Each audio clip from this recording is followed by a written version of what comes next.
picture life for kids and teens in the 1970s, what would you visualize? Idyllic scenes of little Bobby and Sarah playing outside and attending school without the chance of being shot by a deranged gunman? Are you picturing teens like Mike and Walona headed out for a slice of pizza before going to the roller rink without the weight of attention-eating cell phones and social media? Despite the number of dangers and questionable influences facing kids today, the 70s was a pretty wild place to navigate as a youth too. The 70s are often included in people's assessment of America's good years. There was no internet porn and women twerking on live, but there was Playboy and Skin magazines to be found among cherished copies of 1972's best-selling manual, The Joy of Sex. There were no school mass shootings, but somehow kids and teens of the 70s were more likely to experience violent crime than their modern-day counterparts. There were no e-cigarettes, but there was lots of tobacco, booze, and marijuana available to children of the 70s, and those kids and teens actually ingested tobacco and booze at higher rates than kids and teens today. Isn't it crazy to know that some high schools had smoking lounges or designated areas for older students to freely smoke cigarettes? As my mother recounted to me on the phone, getting a pack of cigarettes as a child was as easy as walking into the store and telling the clerk you were buying them for a parent. I've smoked. I've been smoking ever since I was 13 years old.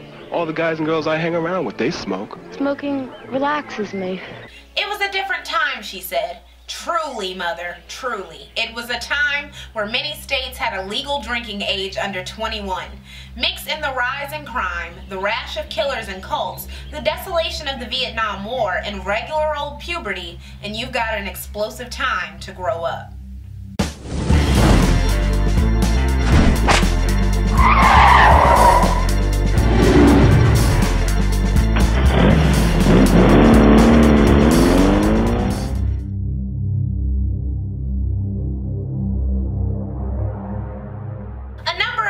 Now considered to be among the greatest of all time came out in the 70s, including the first two Godfather films, Jaws, The Exorcist, and Star Wars.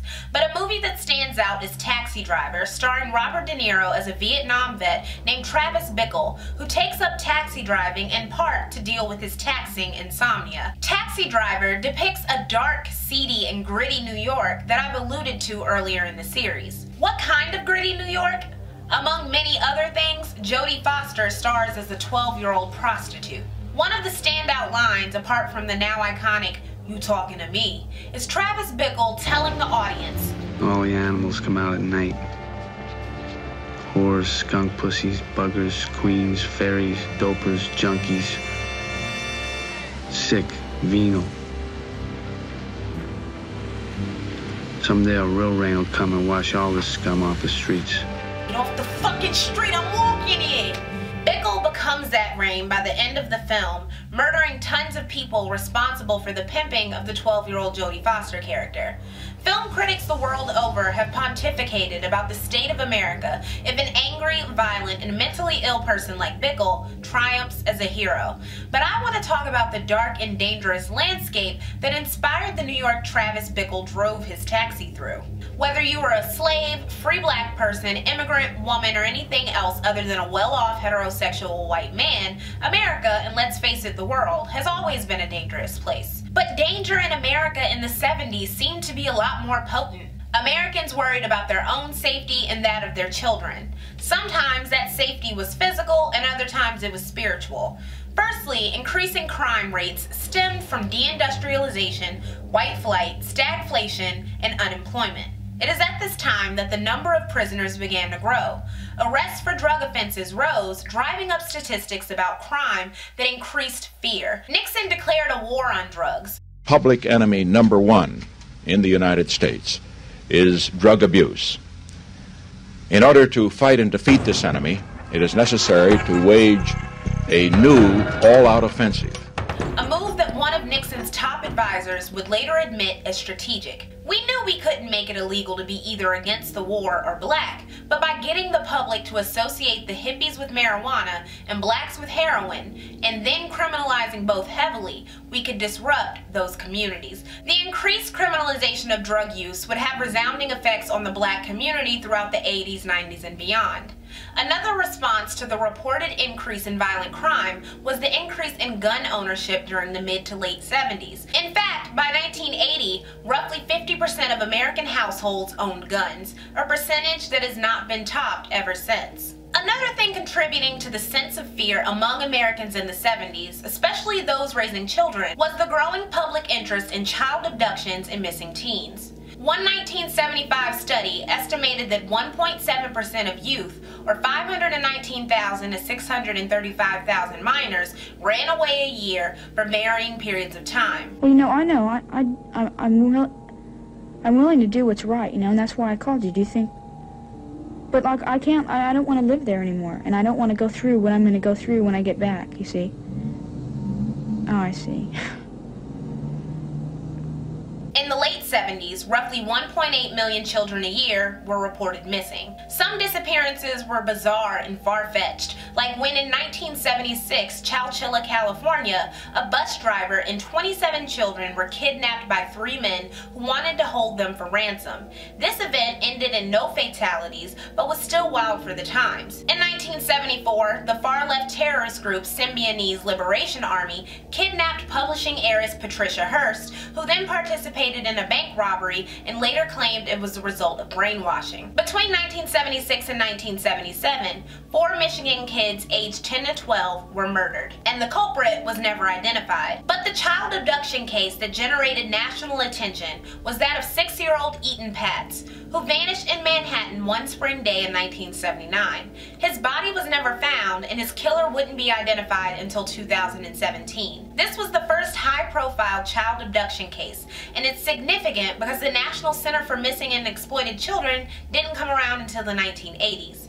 Investigators had the idea to plaster Eaton's face on milk cartons, a practice that continued until the 1990s with the introduction of plastic bottles and Amber Alerts. A few weeks after Eaton Patz disappeared, the Atlanta child murders began, which sent chilly and fearful shockwaves through the black community. They don't know how or where or even how many of the black victims may have been killed by the same person. One investigator says even if the killer walked in the door and confessed, there is not enough evidence now to convict him. The murders would continue until 1981, taking at least 24 children before 23-year-old Wayne Williams was arrested. Wayne was actually only charged and convicted with the murders of 2 adult men believed to be associated with the child murders. Though it's highly likely he committed several or most of the child murders, numerous experts believe there is more to the story and potentially more culprits involved. The growth in reported child abductions and violence was due in part to the independence given to many kids of the 70s. Said one CNN blogger about the permissive atmosphere for children, quote, "A 6-year-old kid getting himself to and from school, even on public transportation, wasn't unusual back in those days. I walked almost 2 miles each way to school when I was just a couple years older than him." Eaton Patz. Everyone did. While kids and teens today are relatively educated about stranger danger and predators, though there's still a lot of work to be done, kids and teens of the 70s were less prepared. They were even less prepared for potential predators among trusted authority figures, which is why I can't go without addressing the Boy Scouts of America, whose membership peaked around 6.5 million in 1972, but remained high throughout the decade. Hundreds of troop leaders were accused formally of sexual abuse during this period, and every year during the decade, an average of at least 21 scout leaders and camp workers were banned due to sex abuse. This was not a problem limited to the Boy Scouts, which is why in recent years, lawsuits based on abuse in the 1970s have popped up against numerous institutions from the Catholic Church to private schools. Abductions and pedophiles weren't the only things worrying parents or the general populace. The national homicide rate was growing, and serial killer culture exploded in the 1970s. The Zodiac Killer began his murder spree in the 60s, but didn't stop taunting police until 1974. Dean Corll, along with 2 teenage accomplices, raped, mutilated, and killed at least 28 teens and boys between 1970 and 1973. David, this entire story of sadistic homosexual slayings would almost appear to be fiction, scripted with the full intention of shocking readers over and over again. It's that hard to believe. Henley and Brooks said there were more bodies buried along the Gulf of Mexico. By now, the scene was becoming all too familiar. Shovels digging into dirt and yielding bodies. The kids and teens were often friends of the teenage accomplices and were usually lured with promises of drugs or a party. The murdered victims were often listed as runaways to the anger of their parents, and the lack of investigation into their disappearances contributed to Coral's high murder rate. Coral was overshadowed by later serial killers, probably because he didn't taunt police like the Zodiac or later killers, and because he was murdered before he was caught. Son of Sam terrorized New York City beginning in 1976, and his perceived predilection for women with long brown hair caused a frenzy in haircuts and dye jobs among young women. I'm afraid to go out in the car, I'm afraid to do anything. Never know where he's going to be. Have you ever thought of cutting your hair or wearing it up because of this guy? No. Did you ever think of cutting your hair because of him? No, I never thought of going to that extent of it. I just don't want to be recognized. I thought of maybe dyeing it a little redder or something, really. When you get people cutting their hair, when you get people dyeing their hair, when you get my wife who was scared to even walk the street, when you get me who was scared to walk the street, for God's sake. We used to stay in front of my house and talk, and kiss goodnight, but we can't do that no more. The city of New York was terrified, and it was major nationwide news. To the relief of New Yorkers, the Son of Sam, aka David Berkowitz, was caught in 1977, but not before killing 6 people and wounding 7 others. Jane, the man's name is David Berkowitz. He is an unmarried 24-year-old postal worker. He's a veteran of Korean service with the United States Army. When he was arrested late last night in his apartment in Yonkers, New York, he told the officers, "Okay, you've got me." The next year, John Wayne Gacy, the pedophile who murdered dozens of teenagers and donned clown costumes for children's parties in his downtime, was arrested. Tonight, Jay Levine continues his close-up look at the Gacy case and how police may have overlooked evidence that could have prevented the murder spree. A careful examination of police and other official documents by Eyewitness News reveals that John Gacy came into contact with authorities more than half a dozen times, allegedly involved in crimes ranging from kidnapping to rape and assault. John Gacy, a man who liked to put on a clown suit and entertain children.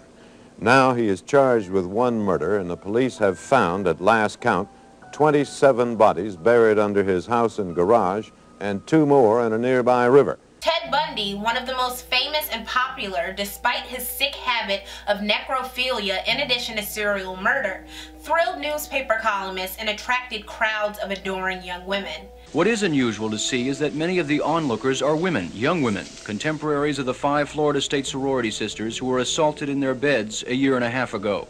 America and the media itself was highly titillated by the wilder and wilder stories of average-looking white men committing heinous crimes. What they want to know about is the January 15th strangling of 2 co-eds and the beatings of 3 others here at the Chi Omega sorority house on the Florida State University campus.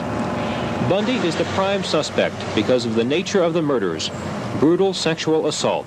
Newspapers like the New York Post actively participated in the serial killer frenzy by publishing threatening notes or sensationalizing the killer as handsome, charming, or intelligent, like with Bundy. Ted Bundy sat there calmly, silently, as the guilty verdict was read. The jury had taken 6 hours to decide that the former law student was guilty of the strangulation murders of 2 Florida co-eds and guilty of the attempted murder of 3 other young women.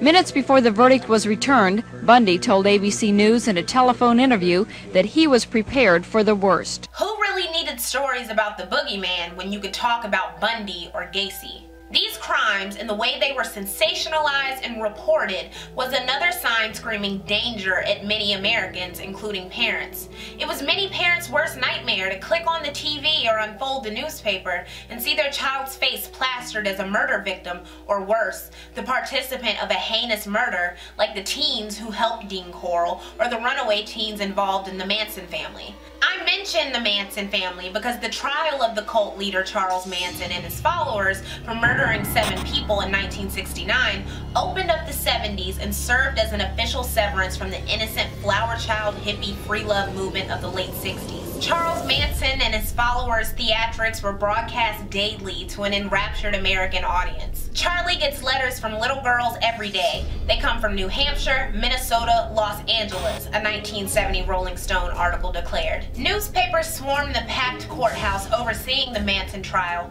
and described the dead-eyed cult members mimicking their leader, shaving their heads, and carving X's into their foreheads. Casual and enthusiastic observers alike also flocked to the courthouse for a glimpse of the Manson family.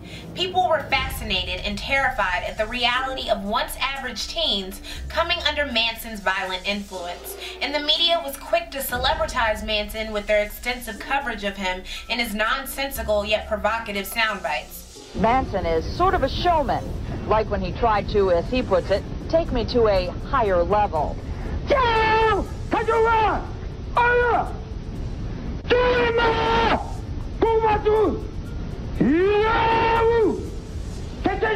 The Manson family was also many Americans' first exposure to the existence of cults. Speaking of cults, the 70s had its fair share of them. The Unification Church, which originated in South Korea and became famous for holding mass weddings, broke up several families and sparked a nationwide deprogramming trend.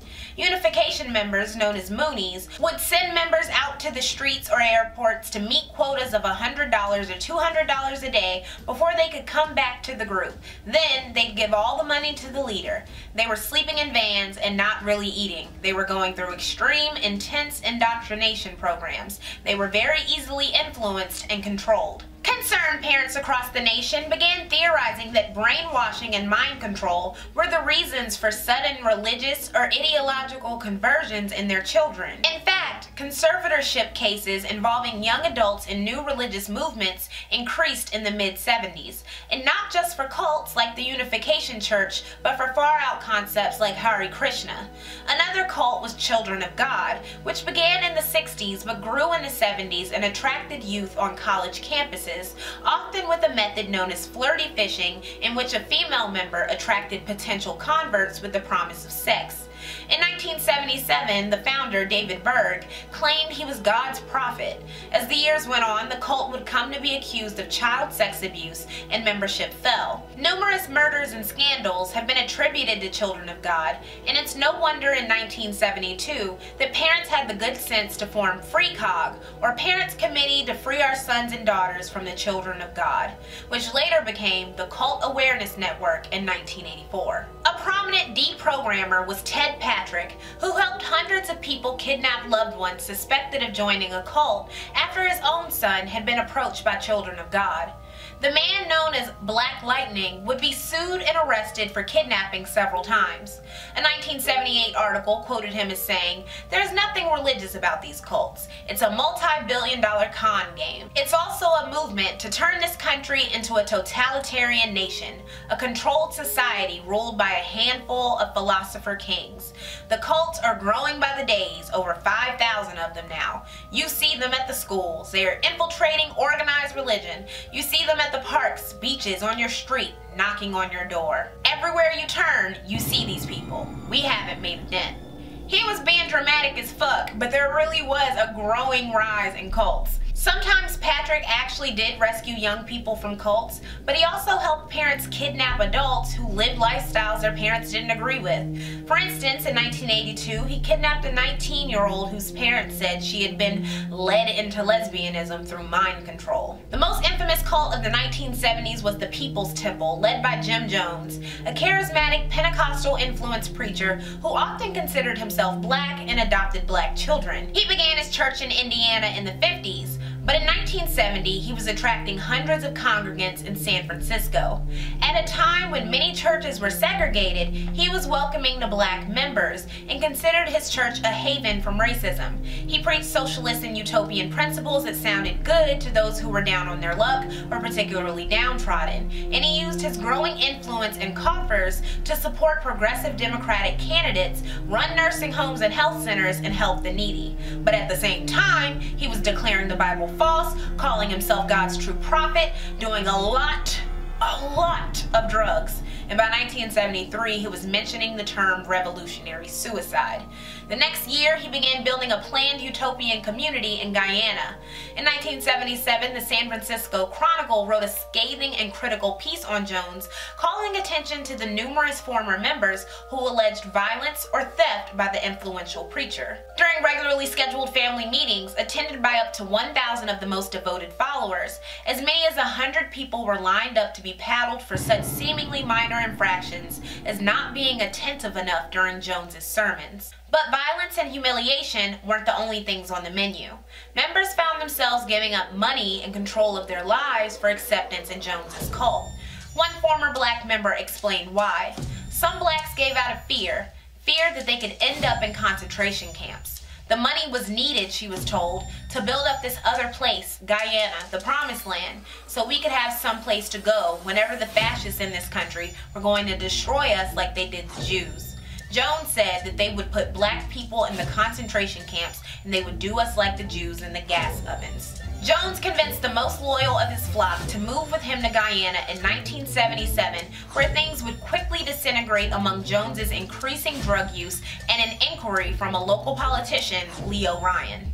In 1978, when over 900 bloated bodies were found on the Jonestown compound in Guyana after Jones had ordered that his followers commit revolutionary suicide, America was shocked. So be patient, be patient. Death is, I tell you, I don't care how many screams you hear, I don't care how many anguished cries. Death is 1,000,000 times preferable to 10 more days of this life. If you knew what was ahead of you, if you knew what was ahead of you, you'd be glad to be stepping over tonight. Death is common to people. And the Eskimos, they take death in their stride. Let's be dignified. No more pain, Al. No more pain, I said, Al. No more pain. Jim Cobb is laying on the airfield dead at this moment.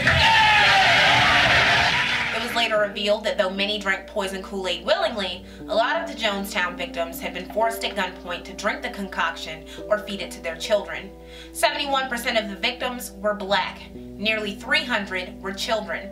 The major movement over the last 2 rainy days has been relatives of Temple members coming to find out about the welfare of their family members. They talk to the press, curse the temple, and sometimes attack the temple gatesman in frustration. I'll show you how Creek got here. This massive tragedy, until 9/11, the most fatal loss of civilian American lives in a single day, was terrifying and unbelievable. It was the rotting cherry on top of a decade filled with violence and despair. The event triggered Senate hearings on cults, and later studies would equip families with advice on identifying loved ones in cults. Also, did you know that Huey Newton, yes, that Huey Newton of the Black Panthers, that one of his cousins was a member of the People's Temple?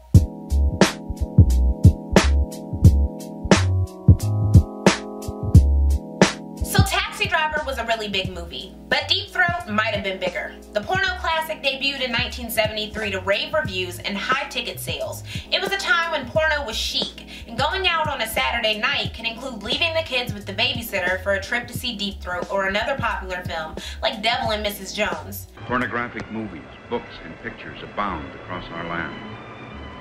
4-letter words that were once relegated to dirty books are now appearing with increasing regularity in news magazines that now reach millions of American homes. An August 1970 issue of Life magazine shouted, "In an era of sexuality, growing concern about pornography." Back in 1968, Nixon had ordered a commission to study pornography, and when they published a report in 1970 saying it was safe and didn't negatively impact Americans, Nixon disavowed it. Censorship cases against porn fell, and the industry was like the Wild West. There were few protocols, if any. Porn moved from movie houses and drive-ins to VHS in the late 70s, and the availability of magazines like Penthouse, Hustler, and Playboy, along with the hardcore stuff, meant average kids and teens had an increased access to such content. Radical feminists and conservative groups found an unlikely ally in each other, for both were anti-pornography for a number of reasons. Though I don't and will never agree that pornography is dangerous for adult consumption, I do believe that the under-regulation of pornography, like how it was in the 70s, is not the way to go. For starters, the star of Deep Throat, Linda Lovelace, was forced into her starring role by her abusive husband/manager. The popular film she stars in is essentially an extended rape. This is emblematic of a key issue identified by anti-pornography feminists. Women in porn, both consenting and non-consenting, had no rights, few advocates, no job protection or hazard guidelines, and usually received inadequate pay. The next problem was that the lack of protocols meant that often underage girls and boys were involved in the making of pornography. Some were purported to be older, either because they lied about their age or that's how the director wanted it. But there was a thriving market for child sex abuse media featuring youth explicitly marketed as underage in the 1970s, largely originating from Western Europe, but also made in America. Feminists led the charge against child sex abuse media and linked it to the exploitation of adult women in porn as a symptom of male patriarchal violence. The media, known as chicken stuff, was so widely available and easily attainable that in 1976, a psychiatrist, lawyer, and mother named Dr. Julian Denson Gerber held a press conference in Washington, D.C. and called for Congress to do something. Her voice, along with the outrage and discourse of radical feminists, led to federal and state legislation restricting the creation and sale of child sex abuse media. Parent activism didn't stop at child sex abuse media, though. So back in 1970, weed was federally criminalized and juvenile arrest rates skyrocketed. Bonnie, what do you think you're doing carrying marijuana around in your pocket? What are you talking about? You know what I'm talking about. These were in your coat pocket and Jim says they're marijuana. Jim says? What the? Wait a minute, will you give me a chance to get my eyes open? It's no wonder you can't open your eyes. What do you expect, doping yourself up with this round stuff? Oh, for Pete's sake, you don't even know what you're talking about. These arrests weren't just of black youth either, and this is why by 1974, a Senate committee held hearings on federal decriminalization and heard parents testify that the punishment for a little weed shouldn't ruin a kid's life. The committee's findings led to a drop in harsh sentences for marijuana possession and use. Even still, there were dissenting voices. One Mississippi Republican senator held 6 days of hearings in 1974 on the, quote, marijuana hashish epidemic and its impact on United States security. He said, if the cannabis epidemic continues to spread at the rate of the post-Berkeley period, we may find ourselves saddled with a large population of semi-zombies, of young people acutely afflicted by the amotivational syndrome. These adolescents could suffer from irreversible brain damage and could become partial cripples, resulting in a generation of teenagers who have never matured either intellectually or physically. Few pro-weed publications or advocates discuss the different effects of pot on kids versus adults. The science behind the different effects wouldn't be discussed publicly for many years. Head shops selling weed paraphernalia began popping up and magazines like High Times flourished. There was an increase in teen weed use because it was more easily accessible. In 1976, a woman named Marcia Shuchard caught her 13-year-old smoking weed and she decided to mobilize. She and fellow parents she managed to rally were concerned with the normalization of pop culture and pro-drug messages in media. Pop culture phenoms like Cheech and Chong were the enemy. She and other parents were also angry at experts who claimed that marijuana use was just a phase for teens. She went on to launch Pride, or Parents Recourse Institute for Drug Education. Another parent activist group, Families in Action, contributed to the rise of anti-paraphernalia laws beginning in 1977. By 1979, there was a best-selling book, Parents, Peers, and Pot. Another concern of parents was the purported rise of teenage pregnancy. An April 1971 issue of Life magazine delved into the realities of being pregnant while in high school and fit in with general sensationalized attitudes that teenage pregnancy is just as unwanted and undesirable as ever. Conservative parents insisted that the rise in teenage pregnancy was the result of more liberal sexual education courses, but this was far from the truth. In fact, as later experts would point out, and as I explore in episode 6 of Let's Talk About Sex History, fewer teens were having children in the 70s than in previous decades, but more of them who did were unwed. The issue many Americans were having was not with teenage pregnancy, as it had been condoned and even encouraged during the post-war period, but with unwed teen mothers and their increasing demands for full rights and adequate welfare. These teenage mothers were symbolic of a major problem for American conservatives, the perceived attack on nuclear family values. This goes along with what I mentioned Cher-Aime in episode 3 of Lexual Does the 70s, when we discussed the rise in single mothers, divorce, and alternative families, and episode 2 when we discussed the rise in welfare reform activism. Another key thing to emerge from the 70s in regards to the youth was the recognition of child abuse. The 1960s saw an increase in government-sponsored child protective services, but many states only required reports about physical child abuse well into the 70s. Many advocates were feminists concerned with family violence and neglect, and they became more vocal during this period. Congress responded in 1976, wrote one analyst. The General Assembly responded by adding reporting of neglect and of children at risk of abuse or neglect to the existing mandate to report abuse. This change almost immediately tripled reports. Fewer than 3,000 abuse allegations were reported in 1976. By 1978, 9,000 reports were received, with neglect accounting for nearly 2/3 of them. Suddenly, there were higher expectations for parents to adequately feed, house, and raise their children. TV shows like Good Times explored themes in child abuse that wouldn't have been broached in earlier programming. Didn't I tell you to come straight home from school? Yes, Mama. But you disobeyed me, didn't you? Yes, Mama. You make me very unhappy, Penny. And you know what happens to children that make their mamas unhappy.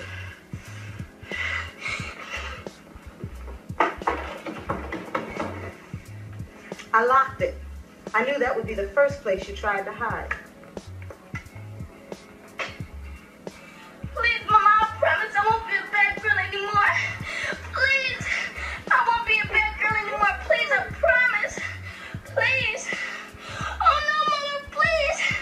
Please don't do it. Please. Though spanking and other forms of corporal punishment were still common and socially acceptable among white America during this era, it wouldn't be for much longer.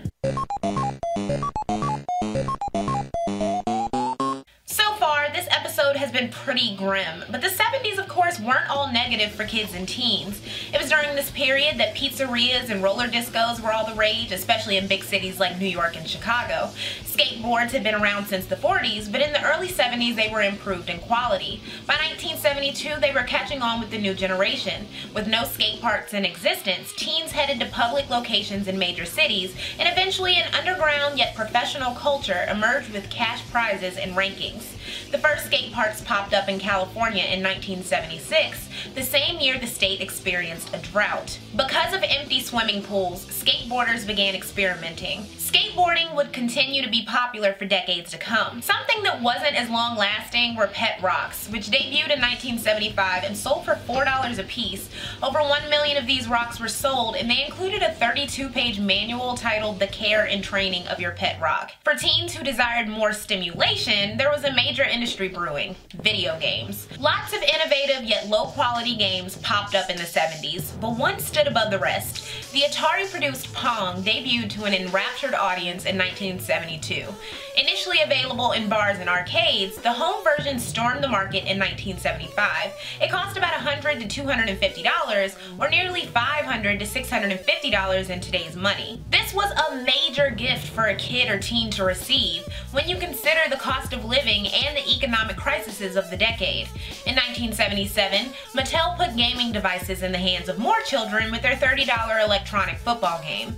That same year, when Star Wars debuted, numerous Star Wars toys also became all the rage. Other popular toys of the decade include 1974's Connect 4, 1972's Boggle, 1978's Hungry Hungry Hippos, and Simon, and 1973's Baby Alive doll, which shat and vomited for delighted girls everywhere. Of course, for some kids and teens not interested in toys or games, afternoons and summers were spent smoking, drinking, and committing petty crimes like posting graffiti, vandalizing, or trespassing. Also, more teens had cars than ever, granting them even more freedom. Inside cars, they could hang with friends, take road trips, and blast punk, rock, and pop music on the radio. Teens spent so much time aimlessly cruising and making out in parked cars that by the late 70s, some local authorities began passing out laws and ordinances to ban such behavior.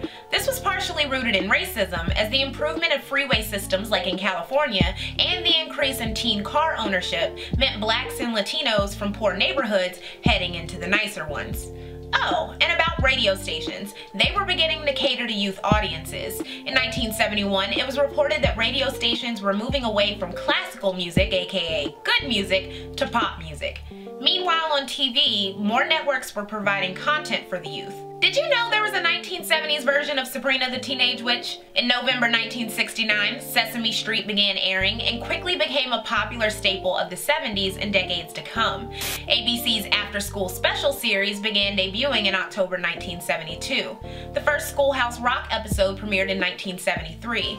As your body grows bigger, Your mind must flower, it's great to learn. 'cause knowledge is power.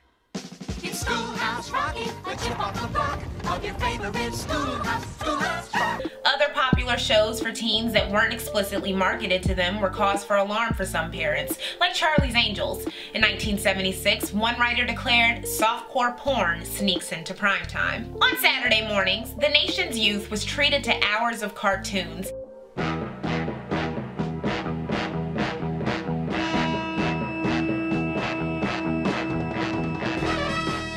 Unfortunately for kids of the 70s on summer vacation, many TV stations didn't air 24/7, meaning bored teens got the colored bars when channels signed off after midnight.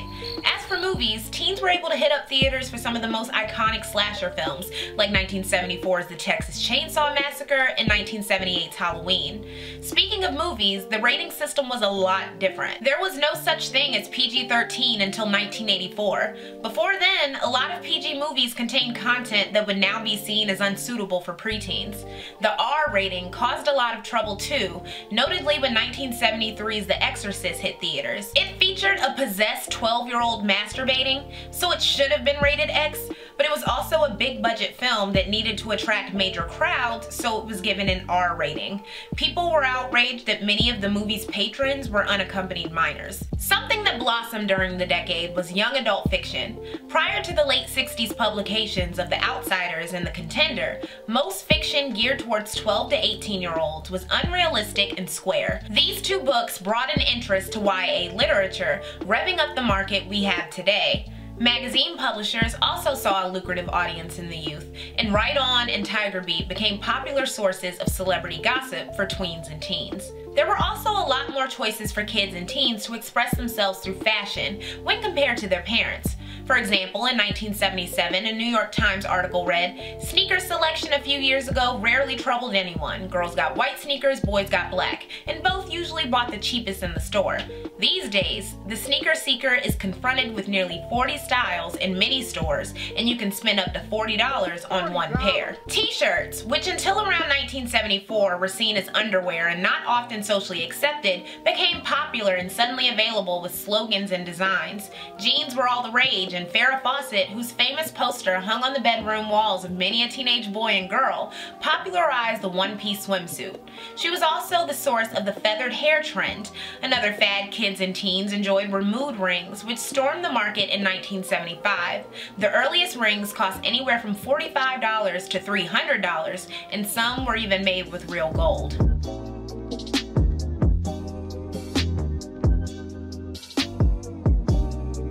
Grew up in the 70s, when Caucasian children were dressed as Native Americans come Halloween, put on Greyhound buses alone for hours, and learned about sex by scoping their father's dirty magazines, wrote journalist Patrick Coleman in 2017. This quote perfectly encapsulates how in the 70s, America was less racially sensitive, a lot more anti-women, and kids were given a relatively absurd amount of freedom that modern parents would never allow. Like my mother said, it was a different time, but it wasn't all pizzerias and nostalgia. Growing up is hard, no matter what decade you're living in. For children of the 70s who had to watch TV shows when they aired or didn't have shit to talk about the next day at school, who had to write essays and reports without the internet or Wikipedia, who lived through Watergate, the Vietnam War, non-criminal child sex abuse media, cults, and serial killers, their realities would become a rallying cry. For who? For conservative Americans who wanted to take America back a few decades, after the Depression and World War II, but before the Civil Rights Movement and those damned women's livers. Everything we've discussed in this episode and previous ones allude to a perceived breakdown in American values that would lead to the debutante ball of the new right. whether they would come to rally around anti-busing, anti-pornography, anti-drugs, anti-crime, anti-sex ed, etc. The various members of the new right were coming out to play. Want to see more great long format videos like this? Well, you can, over on Patreon, where a $1 to $3 monthly pledge grants you access to exclusive videos and essays. Plus, your pledge produces more great free content like this. Check the link in the description box below for more information. Also, be sure to like this video and subscribe.